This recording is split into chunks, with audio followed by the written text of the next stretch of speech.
Good evening, and welcome to my first reading. This reading is an excerpt of a story that I myself have written. I hope you enjoy. Gustave woke with a start, launching to his feet with his knife in hand. Fuck me, Gus. I know I'm annoying, but that's a bit much, isn't it? Michel, you got back earlier than I thought. Gustave shook his head and sat heavily on his bunk, absent-mindedly twirling his knife in the scarred fingers of his left hand. And I was trying to sleep like you keep telling me to. Gustave met Michel's gaze and slowly rose until his burly 6 feet came to eclipse Michel's much leaner frame. Michel drew himself closer, drawing himself to his full height, and jabbed at the larger man's shoulder. You, sir, are a dick, he chuckled. I learned from the best, responded Gustave. Now let's get some food. I'm starving, and you're a twig. I'm only a twig because you're here. Your hunger could empty Marseille. With lifted spirits, Gus led the way out of the barracks and into the hot, setting West African sun.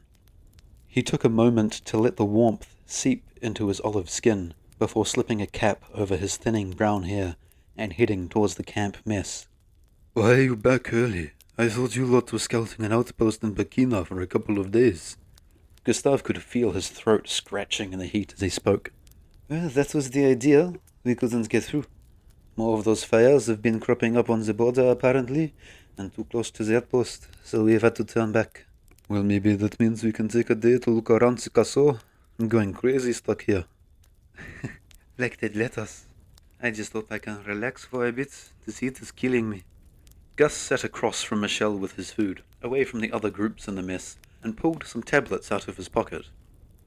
Been getting close with the nurse, have you, Sergeant? Came a snide jeer from the next table. Fuck off, Pierre. You know I have these, growled Gus. All the available women around, and she is your fancy, huh? He's married? Susanna's snapping voice seemed to pierce the atmosphere in the room as she slammed herself onto the bench. What's your excuse, Pierre? Can't satisfy? She winked, here shrinking back into his meal as the others laughed. Your arm playing up again? Don't you hide it from me. I know this is when you get them. Gus looked at his friend and nodded slightly. His nightmares had returned, Laurent's face plastered in every one of them.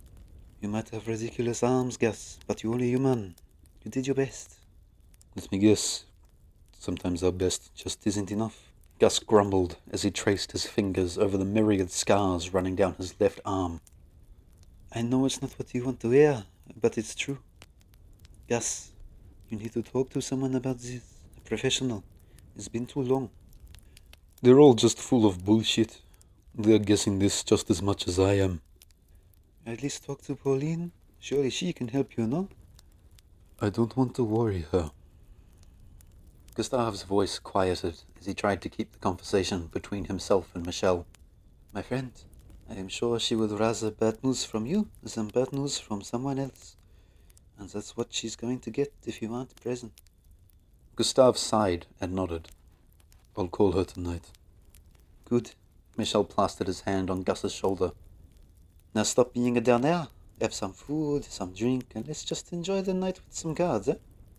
Gus smiled wryly, glancing at the others exchanging stories of woodland ghosts and green fires. Familiar tales over the last month. Sure, why not? Gustave strolled towards the command building, his spirits more jubilant than they had been for a while, despite Michel demolishing him in their games of cards and making off with most of his cigarettes. As he entered, the greyed mane and piercing blue eyes of Captain Holland bore into him. Durand. Phone. Yes, sir. To call home. No shit. Go on. No one else is bothering tonight. Gus lifted the handset, paused, and slowly dialed. The phone rang for what felt like an eternity before a familiar silky voice drifted into his ear. Hello? Gustave, is that you? Yes, Pauline. It's me. Gus couldn't help but crack a smile at his wife's voice. You took so long to call again. I was starting to get worried. Yeah. I've been trying to keep Michel alive.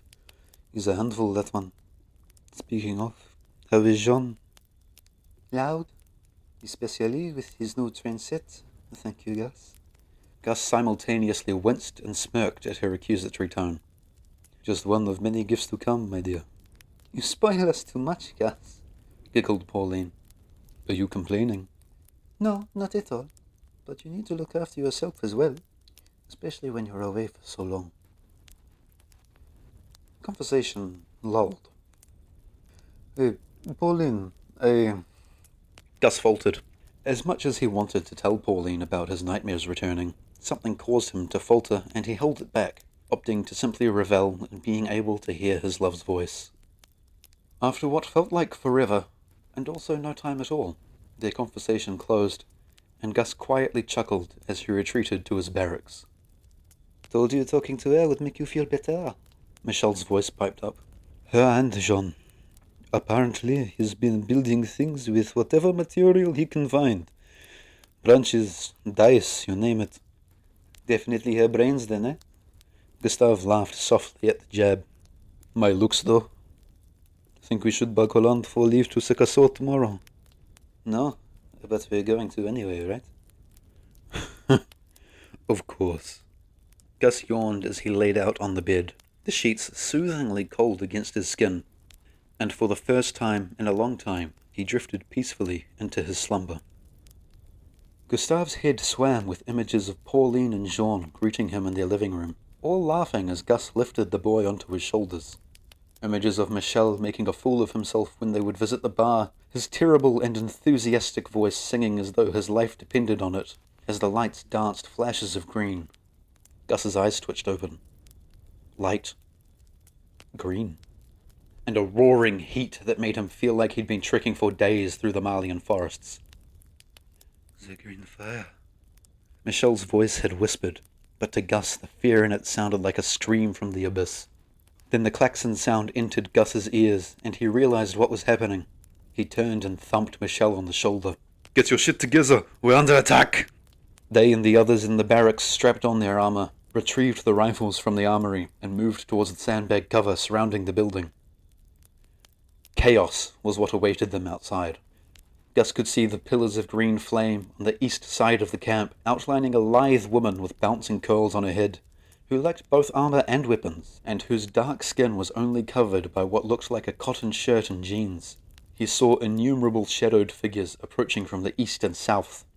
Muzzle flashes and explosions littered the field, as did the screams of the wounded. Gus and Pierre moved to cover those retreating from the ablaze eastern barracks, their training kicking into high gear. Breathe, focus, fire. Breathe, focus, fire. Gus repeated the mantra in his head, squeezing off shot after shot as Susanna and her squad attempted to move towards them. Pierre's heavy grunt caused Gus to glance over. "I'll be fine, idiot! Keep covering!" roared Pierre. Gustave turned back in time to see Susanna running towards him, arm extended, pistol in hand, and aimed towards the slender woman illuminated by the fire. Gustave saw the gout of green flames extend from the strange woman's arm and engulf Susanna. He blinked in surprise as her charred remains slumped to the dirt. "What the fuck?" screamed Pierre, nothing but terror registering in his voice. Then Gus saw the woman's other arm extending to his left, towards Michelle's team. Gus stood and howled in fury as he emptied rounds at the woman. She faltered and glared at him, her green eyes burning with a rage incomprehensible. He felt the shock of bullets impacting him, but not the pain of their wounds. Am I dead already? He wondered, his mind cast aside as his body ran on sharply honed instinct, darting from cover to cover. He took a moment behind a truck to collect himself, and only then did he notice the dark substance covering him. He looked around to figure out what it was, frantically trying to pat it off of him as he did so. The darkness felt like it came from below him, from the shadow of the truck. That's insane, thought Gus. It's a shadow. It can't stop a gunshot. And yet, he realized as a bullet fell out of the cloak of darkness, it had. He peered over his cover to assess the battlefield. Captain Holland sat near the command building to the west, 6 soldiers fighting with him. To the north, he saw Michel barking orders to his remaining men as rounds impacted them. Dupont's head, Garçon's chest, and Michel's torso. bringing the latter to his knees. As he dropped, tongues of green flame streaked forth from the mysterious woman, and before he knew it, Gus had sprinted in front of Michel to defend him. His body still operating on pure instinct, he slammed his fist into the ground, and a wave of black pulsed from him and deflected the incoming fire. Gus?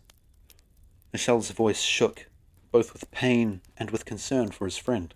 I don't know either. We'll talk about it later. Just roll with it for now. Gus dashed towards the woman, who was sending yet more green fire his way. Shield.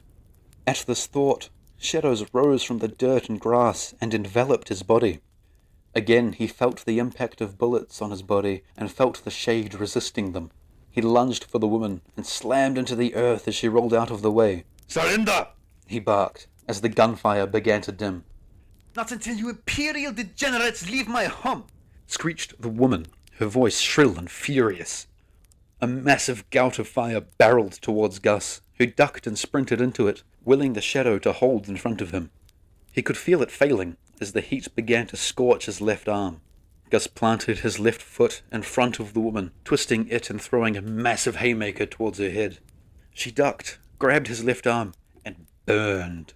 Gus screamed in agony as he brought his knee into her abdomen, and she dropped to her knees. I won't be caught today, she grunted, launching herself into a backwards roll as a wall of flame erupted between them. Until next time, lapdog. Her voice hissed its way through his brain, the threat of seeing her again haunting him. Gus shook his head. Michel, he whispered, his eyes bursting open as he turned and ran back to his friend. Michel laid on the ground, his body pale and breathing shallow. Gus slid next to him, skinning his knees as he did. Medic! Gus felt his cry drowned by the others and the screams of the wounded. Another soldier came running over, a red cross on his satchel. He opened it, fishing out gauze, tweezers, and sutures. Gus grasped Michel's hand in his own and held it tightly as the medic began his work. No checking out on me now, Michel. I still need to embarrass you at your wedding like you did me at mine. Michel grinned, laughed, and coughed, blood creeping from his lips. I don't think they'd let you in the church anyway. They might think you're a demon now. I wish I knew why that happened. Gus chuckled gently.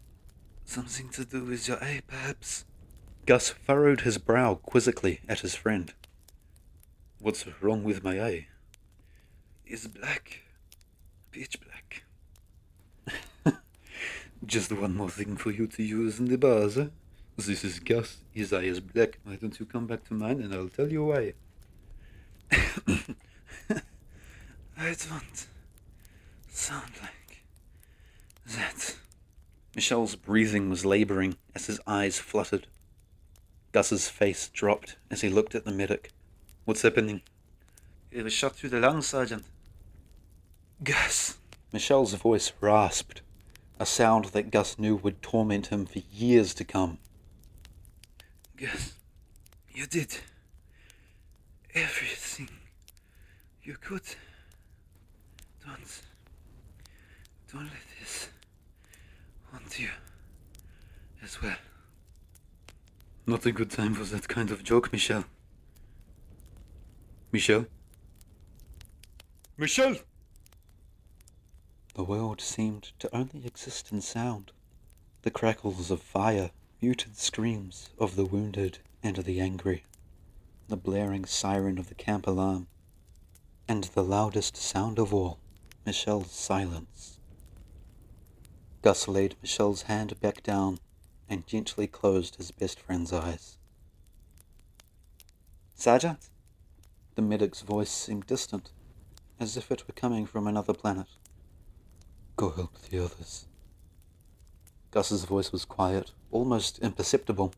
He sank into his knees, laid his head on Michel's still chest, and let his tears fall. Thank you for listening to this reading.